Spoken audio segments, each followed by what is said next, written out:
you can take what God has given you, everything that God has given you, and not obey the commands that he gives you to utilize all of that in life, right? And you're not going to get the richness and the fullness that you could in your life, that God would have brought. Dynamite. Yeah. So that sentence really stuck out to me for that reason. Hey there, Lord of Glory family. Welcome to another edition of these wonderful conversations that we're having, Nikki and I, with awesome people from within our faith family and a few from other church families, diving into ministry and also then the text of the week. This is called Between Sundays. And Nikki, thanks for being on this journey with me. Oh, it's so fun. It is. Yeah. I'm loving having these conversations. Every one of them, I feel like, is a unique moment where God works through this awesome conversation. And we have an awesome guest with us today. Yeah, we do. From our church family, Doug Mully. Woo! Thank you. Doug, thanks so much for being here today. Yeah, it's a blessing and a privilege to be here. I love this church, love to be a part of it, and I'm looking forward to this conversation. Yeah, and love having you and Carrie and your wonderful kiddos as a part of our church family. Doug, make the case for why should a person be a part of a church and a church family? What has it meant for you? And I always think Sunday morning, when I go to bed Saturday night, Sunday morning church is not an option for me. Right. I got to be here. I'm always glad when I'm here because I get stuff out of it. Make the case, though, because for you guys, you have to make the decision to go to church and be a part of a church family. It's not your job. So what does it mean for you guys to be a part of a church family? Yeah, I think there's a lot of different aspects to it. There's, for me personally, I think having an active part to play, it helps to get more out of it, right? Yeah. If I just come here and sit and consume, I don't feel like I don't feel like I get as much as I could as if I'm participating with the worship team, right? I'm much more engaged in worship in that setting. Coming here on Sunday evenings and being with the youth, right? It's another level of engagement. It's another group of people that I'm engaged with here at Lord of Glory. And then for my family, right? I need to model what it means to be a member of a church to my family. So that as my kids grow up, they understand no, maybe every Sunday morning you don't feel like going to church and getting up and doing what you're supposed to do, right? What you're called by God to do, but it's something that we do. It's important to us. We value it. And so that's what we do. We get up every Sunday morning, we come, and we play our part. And because everybody else is coming to church as well.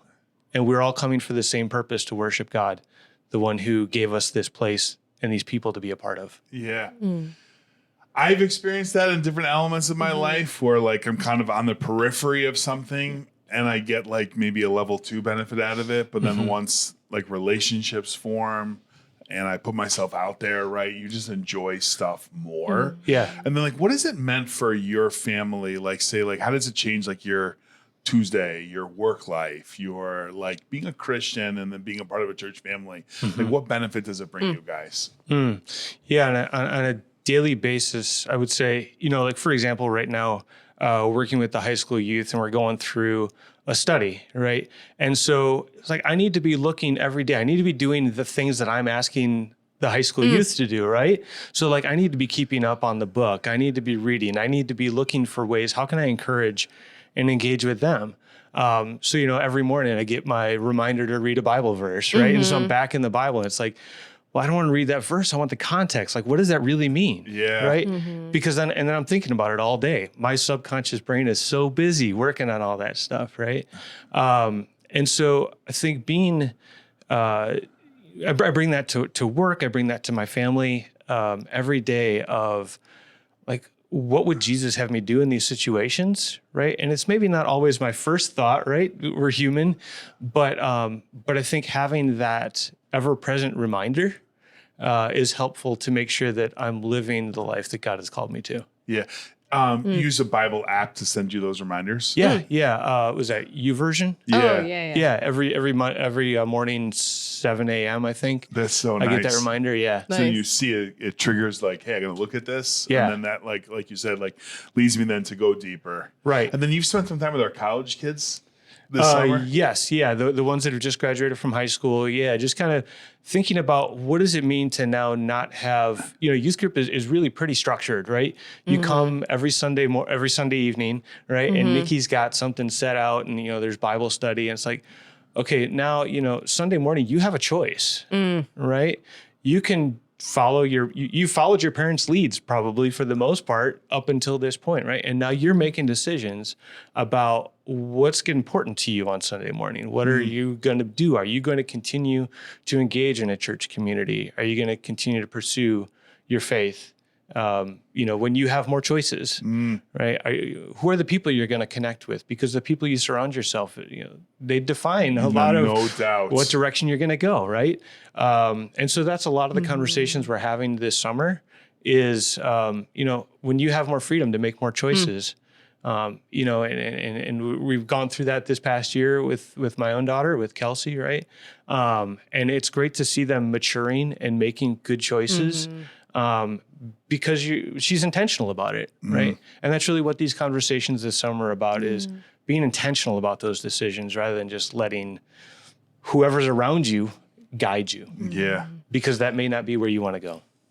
Nikki, what does it mean for you to have people like Doug in your ministry orbit? We are much better when we have people like Doug. Yeah. And I think God has uniquely gifted every single person differently. And you need to get all colors of the rainbow of talents and skills and personalities in the room. Yeah. And like Doug, you were actually an answer to prayer because I was like, we all have different skills. I'm like, our boys are craving someone who can really ask those deep questions and reflect and challenge them to go deeper. And then you like showed up and we're like, yeah, I think I'm ready to engage in this. And I'm like, this is literally what I prayed for. Wow. So we've talked about this. Some people have an idea in their head of what someone needs to look like to be part of a certain ministry, like a kids ministry or a youth ministry, or I want you to toss all that out of your head because God needs to use everybody and all their talents in those places. Our students are better. We're better because we have someone like Doug who can balance that. You spoke to it. You really balance serving and being filled well. And I think our students see that. That's important. Yeah. That's really important. So I've even seen you be like, yeah, I'd love to help with this. However, I really need to be part of Sunday Bible study. And I'm like, that is amazing. Like, that's the perfect answer. Yep. Like, we got this. So you identified like, I couldn't be with college age kids because I'm not cool enough. Right. Or like, I'm not trendy enough or something. And it's like, no, don't try to be that. Well, I'm not looking for that. They're not looking for that. Like I asked them, I said, hey, I've got Doug who's ready to lead this conversation with you. And they're all like, yeah, I'll wake up early on Sunday morning in my last summer here to be there. There you go. And it's so awesome too, because that defies the previous cliche that I grew up with, or at least I heard in ministry, which was boys need adventure and games. And you're like, not right now. They don't. No, they don't. Like they need spiritual depth and authenticity. Yeah. And I think they know that too. And they want that. Yeah. Yep. Even if they don't know it, they come to appreciate it a lot. Yeah. Wow. Yeah. I know Tim, I'll speak for Tim that he so appreciates your servant leadership of like, I experienced that in our ministry as well. Like you just step in so willingly and calmly and you're confident in the gifts that God's given you and how you're going to use them. And it's amazing. It's an amazing example to our students. Yeah. I've said to a few of our lay leaders that I wish our lay leaders could live as a pastor for like a day to know what it's like to have lay leaders. Be like, oh, wow, if I had known I was that big of a deal, I maybe would have. You guys are the biggest deal. You're the biggest deal. Yeah. Like, and I think we've thankfully built that across our ministry, like from Karen to Tim to children's ministry to your ministry, like that it's not built around the staff person. Staff person plays a role, but really it's pulling out best gifts of the team that the Lord has given you to do the ministry that God has called us to do. Yeah. Thanks, Doug, for what you do and what you mean to all of us. Let's get into the text. Luke chapter 17 is where we're going to be today. Boy, this is nearing the end of Jesus' kind of earthly ministry. We're going to see him enter Jerusalem in Luke chapter 19. So this is kind of the tail end moment. Doug, would you read the text for us? Yeah. If you have a Bible at home, open it up. If you're out for a walk with your dog, you're going to let Doug read it for us. Go ahead, Doug. Sure. On the way to Jerusalem, he was passing along between Samaria and Galilee. And as he entered a village, he was met by 10 lepers who stood at a distance and lifted up their voices, saying, "Jesus, Master, have mercy on us." When he saw them, he said to them, "Go and show yourselves to the priests." And as they went, they were healed. Then one of them, when he saw he was healed, turned back, praising God with a loud voice. And he fell on his face at Jesus' feet, giving him thanks. Now he was a Samaritan. Then Jesus answered, "Were not 10 cleansed? Where are the 9? Was no one found to return and give praise to God except this foreigner?" And he said to him, "Rise and go on your way. Your faith has made you well." Mm-hmm. Observations, Nikki, from this? What jumps out to you here? I always have contemplated your faith has made you well. And what does that mean? Because I think there are a lot of different Christians out there who see that differently of like, okay, in order for me to be healed, like, is it my faith that heals me physically and stuff? Yeah. And I kind of had a eureka moment, like reading this of just looking up. I was like, where all has God done this? Where your faith has made you well. And it's with the woman who was hemorrhaging, the blind beggar, the 10 lepers, not leopards, and the sinful woman. And what they all have in common was they were seen as physically unclean and therefore spiritually unclean and just like outcasts. Yeah. And so people like priests and things, they wouldn't engage with them. Yeah. And Jesus is bridging that of like, hey, you are now reunited with me. You know, these people who represented me, they said you were supposed to be far away from me because of this, but actually I'm drawing you close and making you a wholly well person, a whole person who is well spiritually, physically, all the above. Like, I'd like to put a pin in this. What is the role of faith in the healing work of God? Yeah. But I do want to touch first on hey, go show yourselves to the priest. Yeah. Imagine how that must have been at first received by them. They're like, no, I tried that. They don't want me there. Not allowed there. Yeah. Right? Because I would have been like, those were the very people who rejected me and now you're sending me back. Yeah. So it was some sort of an act of faith on their part to go back to the one that they felt rejected by.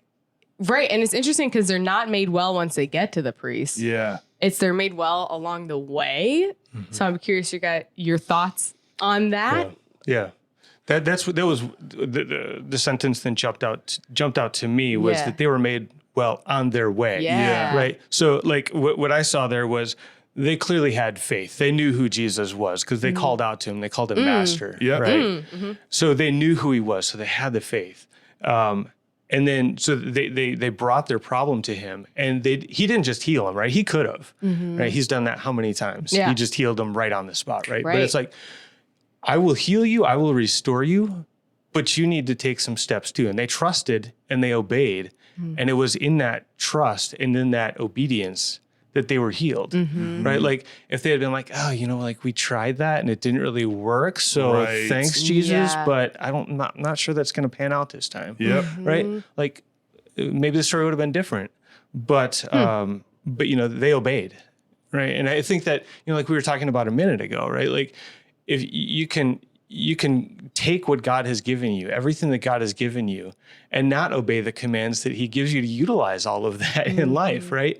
And you're not going to get the richness and the fullness that you could in your life, that God would have brought. Dynamite. Yeah. So that sentence really stuck out to me for that reason. I think I grew up thinking that Jesus sent them to the priests and then the priests made them better. Yeah. And then all 10 of them had that a different experience, and one of them came back to Jesus. But I think many years ago, I think this is bringing this out, it kind of occurred to me, no, that it was the act of going and the act of, okay, I will do the thing that Jesus says, even though it kind of defies logic. And they could have, you're right, said, I've tried that. I give up. I asked Jesus, and what did he do? He sent me back to the person that rejected me my whole life, you know? But like, no, I believe that if Jesus' word says to do this, I'm going to do it. So then let's talk about this very complex issue of the role of faith in the healing work of Jesus. Complex. It is. Yeah. You can't, to me, look at this text. Here's my observation that I'd like to hear you guys response. You cannot look at this text. And Nikki, you did a great job doing your homework.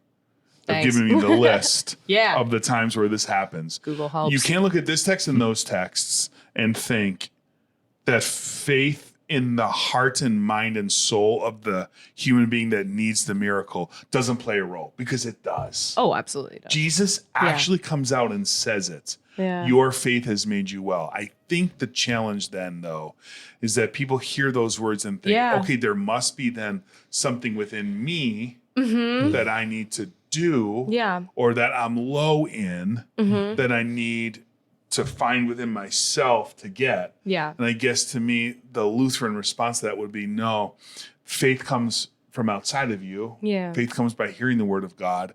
So if you're wanting to, bottom line then, if you're wanting to see the work of God in your life and you look at this text and see my faith plays a role, get yourself around the word of God. And around his working and receiving his sacrament, where your faith can be strengthened so that you would take those steps like going to see the priest. Does that make sense?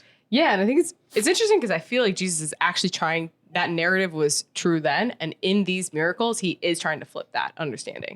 Because they were cast out because they were seen as unclean and not, like, even with the blind man, they're like, what did you do? Or what was your faith that made you blind? And he's like, no, that's not what this is about. Like breaking the narrative that it's about you. He's like, it's not about you. It's about me. It's always all about Jesus. Doug, what's your reaction to that and that intersection of the importance of faith in the heart and mind of the person to receive the miracles of God? I think you're right. So it starts with faith, right? These guys, they had the faith. They knew who Jesus was. They trusted that he had the ability. Right. And then there's that component of giving their confidence. Right. So we heard what you said, Jesus, and we're going to do what you've asked. We're going to trust that what you've provided for us is going to give us the healing that we desire. So like it's faith is the beginning, I guess, how I see it. It starts a cascade of events that lead us to the blessings. So I think that kind of aligns with what you're saying as well. So then what does that lead us to do in response then? If this is true, what we're saying, that like faith comes from outside of us, that in order to receive the miracles and works of God, there's a role that faith plays here. Like, Doug, I kind of cool this full circle moment, because I feel like what we're talking about right now is what we ended up talking about in the intro to this podcast, which is like, you got to you got to like step in. You've got to like put yourself out there. So like to our audience who's watching at home, listening at home, like, what does this text lead you to do, Nikki? Doug, what does it lead you to do or think? I guess for me, it leads me to think, man, and Doug, I think you put it really well. There are things that God wants to see in my life. There are blessings in his word and in his truth. Say no to things that are not going to lead you down that road and say yes to the things that are. Right. Is that fair? Yeah, definitely. Yeah, I completely agree. I think, God has called us to a rich life here on this earth, right? And he gives us very long lives to do that, in so many blessings to utilize to achieve that. But he doesn't call us to just sit there on the chair and receive them. Yeah. Right. He calls us to utilize what he's provided to us. Yeah. And yeah, I think that's right on. Because you're right. He could have, and you brought this out, Doug. He could have said, it could have been, Jesus have pity on us. And Jesus turned and looked at them and healed them. Yeah. But that's not what happens here. Right. He actually gives them a command. He gives them something to do. No, okay, cool. You want this? Like, go show yourselves to the priests. And I know it's going to be tough for you because this is going to be a community that rejected you. But trust me enough to go back. Nikki, can you look back at a time? Boy, this is a tough question. Maybe like, why did you give me this question? But like a time in your life where you felt like God was asking you to do something that like defied not logic, but like your instinct or your desire, but like pressing in and resulted in blessings. Yeah, there's like one time in particular. I was with Jenny on a Tobias. What do we call those? Like a visit, a trip? It was like a trip. Yeah. I don't want to call it a trip because that's not. We are deployed. That's Deployment, the word. yeah. We were on a deployment.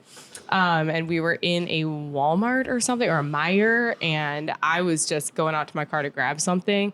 I just had this very strong inkling. I saw this woman who had gone in, pet the dogs real fast, like had some tears, and like left real fast. And I like started passing her in the parking lot, and I just had the strong inkling I need to go say hi to her. And I did. I was like, oh my gosh, it's cold. Like, you know, like everything, it's not convenient. Right. At all. Nothing about that was convenient. But I was like, you know, I need to listen to this and go say hi. What's the worst thing? She's like, no, I don't want to talk to you. Yeah. Great. And then she ended up just kind of pouring out her heart of, part of the reason why we were there was a tragedy and she had some relation to that tragedy and started pouring out. And then I prayed with her and listened to that instinct too of like, hey, can I pray for you? And she was very grateful. And I mean, I attribute that all to the Holy Spirit of that nudge that I felt and like was kind of convicted by. Yeah. And the words that if I gave any comfort, like that was all from the Lord. Yeah. So it's awesome. That's a great example. So I guess a take home for me would be Christians, you might need to be inconvenienced. Yeah. Or do something that's uncomfortable to like your flesh or your sinful self. Like, it's cold. I just want to get to my car. Like, I really don't want this to be an awkward moment. Yeah. Like, put that aside. Or back to our original Doug, like, Sunday morning, it's easy to be like, dude, I worked all week. Saturday was crazy. We were at Kelsey's band concert in Bloomington. I think we're just going to call it and just, we'll get next week. Right. But it's like, no, I'm going to like do something that's a little uncomfortable or a little like against what my flesh wants to do for the sake of the bounty of blessings that God has for us. Yeah. I'll say too, Doug, something you said that really stuck out to me as like something I need to do is you said they were like, we've tried that, but we'll try it again because the Lord is asking us to. I think there are some things in our lives that maybe the season isn't fully ripe for. And the Lord, part of the plan is not you try this once, you try this 1,000 times until he has what it is he wants you to do in that thing. So I think of like, you know, sometimes maybe you've engaged in even a Christian community. You're like, hey, I've tried that and it wasn't fruitful in the way that I was hoping it would be, but keep trying because I know God has goodness there for you. Right. That's a great example. Because, like, remember, we're in the midst of spiritual warfare. Yeah. Right. So the evil one definitely might want to be like, I think I'm just going to make that first time at youth group really awkward. This is why I tell all families, I'm like, please just have your kid try it 3 times. Okay. That was my dad's rule. He's like, you're going to go to youth. I didn't like youth group the first time. Crazy, right? I didn't. I thought it was uncomfortable. I didn't want to talk to new people. I was like shy. The Lord transformed me, dude. No, literally. This is real. I don't believe that. Okay. I'll bring my parents on this afternoon. And yeah, but I was shy. And my dad's like, you have to try it 3 times. And I was like, okay, fine. And I'm like, after 3 times, I'm not going to go. That was in my head. And then, of course, obviously, I fell in love with it and fell in love with the Lord. Second time, third time? I don't know. It was somewhere along those lines. But yeah. Or maybe softened it just enough that you try a 4th time. Yeah, exactly. And then it was the 8th time. Yeah. Right?